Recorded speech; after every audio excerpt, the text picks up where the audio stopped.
Სააქციო საზოგადოება რუსთავის აზოტი ეხმაურება კომპანიაში დასაქმებულთა ნაწილის მიერ წამოწყებულ გაფიცვას, რომლის მთავარ მოთხოვნასაც წარმოადგენს დასაქმებულთა ხელფასების გაზრდა. რუსთავის აზოტის მიერ გავრცელებულ განცხადებაში აღნიშნულია, რომ ბოლო 5 წლის განმავლობაში კომპანიის მიერ ყოველწლიურად ხორციელდებოდა თანამშრომელთა ხელფასების ზრდა.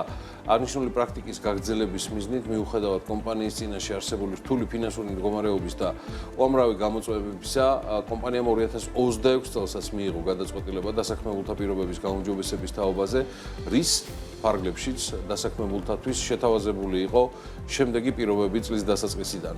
ვციტირებ საწარმოს მენეჯმენტის გავრცელებულ განცხადებიდან ამონარიც.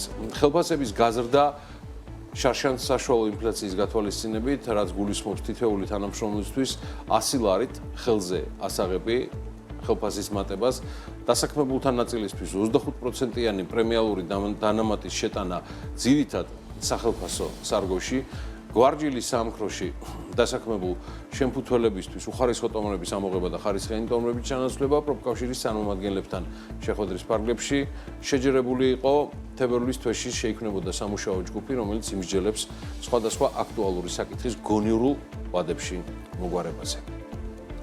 კომპანიის წარმომადგენლების მხრიდან დასაქმებულთათვის ასევე არაერთგზის იქნა განმარტებული, რომ ნებისმიერი გაფიცვა განხორციელებული უნდა ყოფილიყო კანონით დაშვებული წესით, მიუხედავად იმისა, რომ დასაქმებულთა ნაწილმა უარი განაცხადა კომპანიის მიერ განხორციელებული შეთავაზების მიღებაზე და მიმართა გაფიცვის ისეთ ფორმას, რომელიც ცდება კანონმდებლობით დადგენილ ფარგლებს. კომპანიაში აცხადებენ, რომ უკანონო გაფიცვის ფარგლებში ფიქსირდება გაფიცულთა მხრიდან საწარმოს შესასვლელის ბლოკირება და სხვა თანამშრომელთა მიერ სამსახურეობრივი მოვალეობის შესრულებაში ძალადობრივი ხელის შეშლა, რასთან დაკავშირებითაც კომპანია უკვე მიმართავს შესაბამის ორგანოებს, შესაბამისი პირების მიმართ კანონმდებლობით დადგენილი სათანადო რეაგირების განხორციელებისთვის. რუსთავის აზოტი იხემძღვანელებს საქართველოში მოქმედი კანონმდებლობით დადგენილი წესით და განახორციელებს შესაბამის სამართლებრივ რეაგირებას უკანონო გაფიცვის შედეგად მიყენებულ ზიანზე და ყველა მის თამდევ შედეგზე. მე შეგახსენებთ, ეს არის სააქციო საზოგადოება აზოტის განცხადება, რომელიც BMG-ის რედაქციამ გუშინ გვიან საღამოს მიიღო, რაც ნიშნავს მარტივს, რომ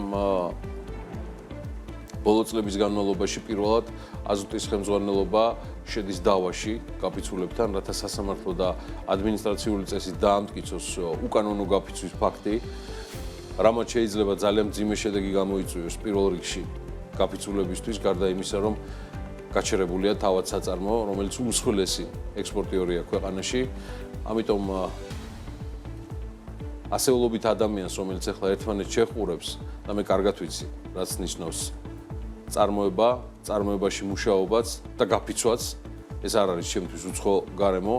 მინდა ვთხოვო უბრალოდ აზოტის გუნდს და თანამშრომლებს, რომ თუ არსებობს რაიმე სივრცე, რომ მოილაპარაკოთ აზოტის მენეჯმენტთან, დაალაგდით ბიჭებო, საკმაოდ მძიმე სტარტი ჰქონდა ქვეყანას წელს გაზმომარაგების კუთხით და თუ რაიმე პირობა არის ასაღები აზოტის მმართველებისგან აიღეთ და ნუ გაირთულებთ იმ ურთიერთობებს, მით უმეტეს თქვენს უკან ოჯახებია და უამრავი ვალდებულებები. ნებისმიერ დროს მზად ვართ, ცხადია, ამას თქმაც არ უნდა გაფიცულთა პოზიციებიც იყოს წარმოჩენილი BMG-ზე, როგორც ეს ყოველთვის ხდება.